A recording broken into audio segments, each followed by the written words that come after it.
A lot easier. I was in a panic mode on the Mr. Vocalist 1, Mr. Vocalist 2, and then, I also did the Christmas album as well. I felt really comfortable on this one. And, I said it before, but, I made it my own, and I just, told myself, these are my songs now, and here they are. But, I'm, it's I'm kind of saddened that this is the end of the trilogy of me singing female superstar songs, because now I'm all comfortable. Now that's a little easier now. Well, actually, the fans voted in on all of them. Yeah, it is cool. Yeah, it's always it's challenging because they're songs sung by female. Artists, and they have a lot more stamina and breath control than I do. I mean, and plus, since Mr. Big got back together last year, and I was on the road all over, it was like, that kind of music and singing is like attack, and like using a lot of edge. So I had to kind of calm it down a little bit on this record, but it was, I had fun. I had fun trying to keep my breath and trying to keep it together with these songs. And judging by the fans, they seem to really like it a lot. And but it's always difficult because of the lyrics. The Japanese lyrics translated to English. It's funny, we were talking about this before. Every time I sing one of these records, my family and friends really love it, but they think I'm actually, so are you going to sing in Japanese?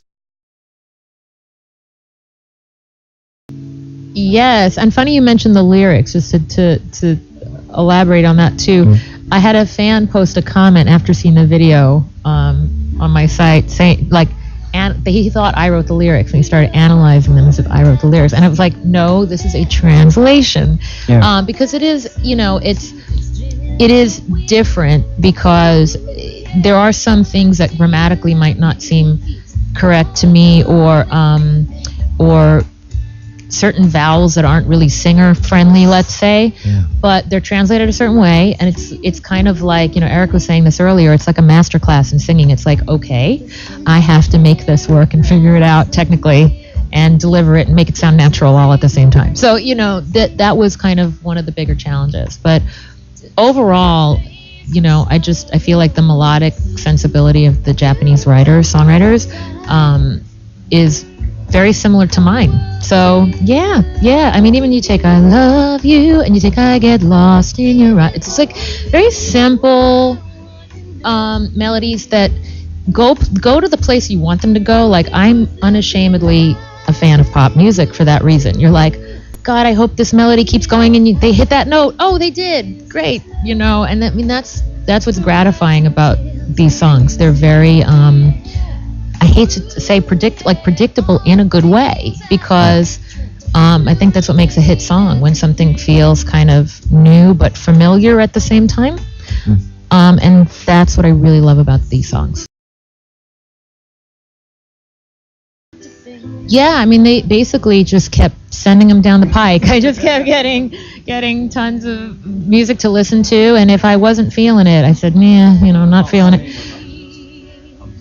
Probably 40, I'd say. Come on. Yeah. Wow. Yeah, I'd say so. I didn't get that at all. No. The first album, I remember the folks. I mean, look, there were great songs on the first album. I mean, it was mainly songs from the 80s. And but I think I got like 16, and they go, yeah, pick your best 14. And so, but still, yeah, still maybe it was 30. No, I don't know. Yeah. But I might have just said no to more. I don't know. And then they went diva.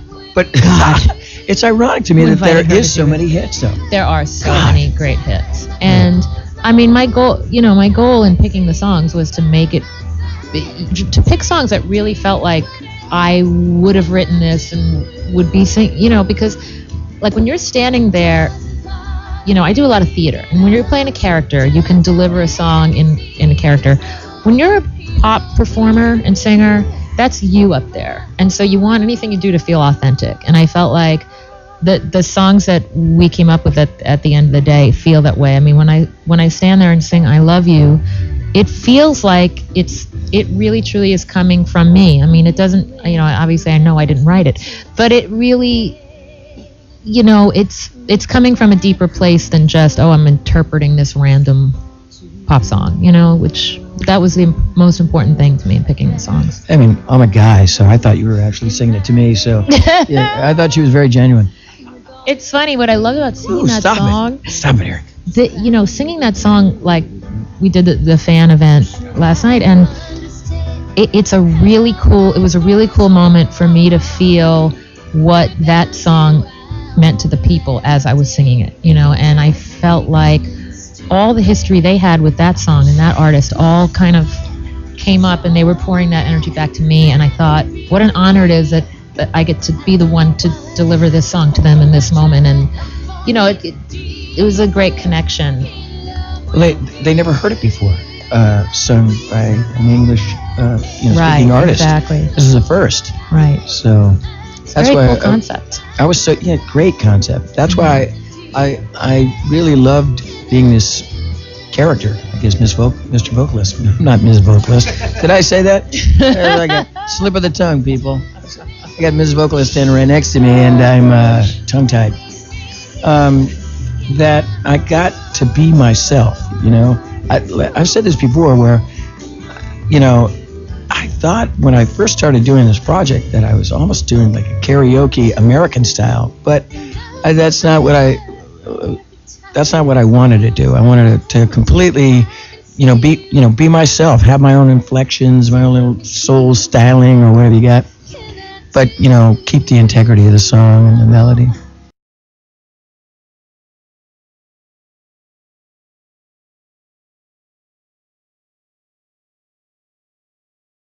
Yes. That one. Yep. It's a bit different version. Yeah, exactly. Yeah. So you have to go buy both CDs. Is the whole point. No. Yeah. My mix is a little different. Like actually in the bridge, you and I share. Right. Little thing. I know. The breakdown, the way we did the breakdown was different. Like I did it differently for your CD than for mine, cool. and I use more drums. Well, hers a lot. You're like stripped down. Yours a little bit. I mean, it flows and it's pop, but it's I don't know. I'm gonna have to examine Mine's them a little on the rock style. more carefully. But yeah, they're just and we flipped which parts we featured for his CD and for my CD, and so one time it was me taking the lead and him harmonizing with me. One time it was him taking the lead and me harmonizing with him, and we were collaborating, via satellite. Yeah, exactly. So no, but not at all. I emailed her like every 5 Oh, seconds. it was really and I go, funny. It was It was really funny. So yeah, it was in. No, we didn't have that luxury. We didn't Skype record. No, we could have. We That would have been kind of cool. That Next time. Cool. But There like is a it next was time. interesting for me, like to match his, because Eric did his vocal first, and again it's like vocally challenging because our styles are different. So I was having, like I would go, you are the only one to, and if he didn't, I had to match whatever he did, the subtleties, So her voice is higher than mine on this, on that, and the key that I picked, is a little lower because the original key by Miho and Wands, when they did it, are you familiar with these two guys? Yeah. Pop princess and, kind of sort of edgy pop rock guy. See how the connection is? I see 2 him. decades See later. now. And it was a little I got an peppier. idea. It was perkier, Yeah. the original. Yeah. It was fun. Yeah. Oh, yeah. I mean, and I was saying to Eric, like, because I'm a solo artist, I haven't done a lot of collaborating. I'm not in a group, I'm like usually solo show. So I enjoy duetting. It's fun. Yeah, duetting is fun. Duetting is fun. I've had a wonderful time actually. When I think the first album, like I did a little promotion with Ayaka, and I did a little duet with her, and then I did a duet with Miho Fukara on the Christmas song, the John Lennon song, and now Debbie, and it was great. I got a great job. I know, it's been so long. It's funny because, back in the U.S., like, I'll take on projects a lot of times, like if it's a Broadway show or things like that last a whole year. So the years have flown by in these chapters in my life, and I'm like, how did all that time pass? But, yeah, I mean, for me, I'm coming back in February to do some live shows at Billboard Live for this, yes. I'm going to mix my originals also, and so, yeah, I'm going to be... I jokingly but not say the next 2 months all I'm going to be doing is preparing for that, because even though I recorded these songs, learning them to do live is a whole other story. So again, yet another challenge. For me, I also want to do another record of my own stuff. I always say that, somebody was asking us earlier about like age in the industry and all that stuff. And I always go back to Tina Turner was like 3 or 4 when she came back with What's Love Got to Do With It. I feel like I'm at that moment in terms of how I feel on a stage, and I feel very empowered and writing my own stuff, and I want to basically do another record. I mean, that's really the main priority, and I've been doing some film stuff and theater stuff and all of that. Music is my first love, though, always. I think if you're a musician and you're a songwriter, that's always going to kind of be the driving force in your career, and so yeah, that's what I want to. What about me? Well, I'm busy promoting Mr. Vocalist, but I just finished the Mr. Big album about a week ago. I don't have everything. I don't have a lot on my plate. I thought I did, but listening to Debbie, or movies and TV and Broadway and Cirque du Soleil. I mean, God, this is so surreal sitting by this superstar. Anyway, I'm getting all. I don't know if you know. We go back. It's funny because we started around the same time, and we were label mates 100 years ago, 20 years ago, which is so funny. And here we are. Yeah, here we are. You never know. That's so funny. Can I? So anyway, this Mr. Big album's coming out, but I'm really pushing Mr. Vocalist. This is like the last of the series, and the last of the me singing female vocalist songs. I don't know what's next. I don't know what the future brings, but I really love doing these projects.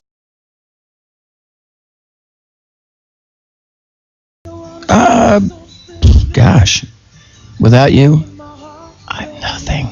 No, just by the you're gonna.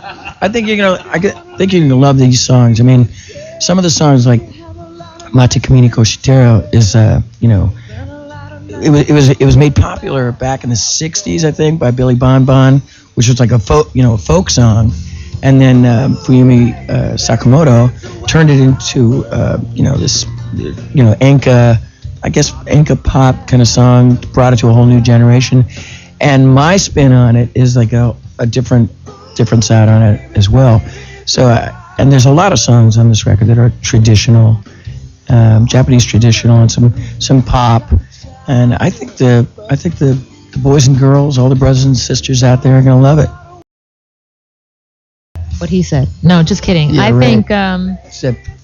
Yeah, I mean, I just want to, say to the people, I'm just really happy to be back after many years, and hopefully this is the beginning of a new, really great chapter that does not involve me having to wait another 10 years to come back. So,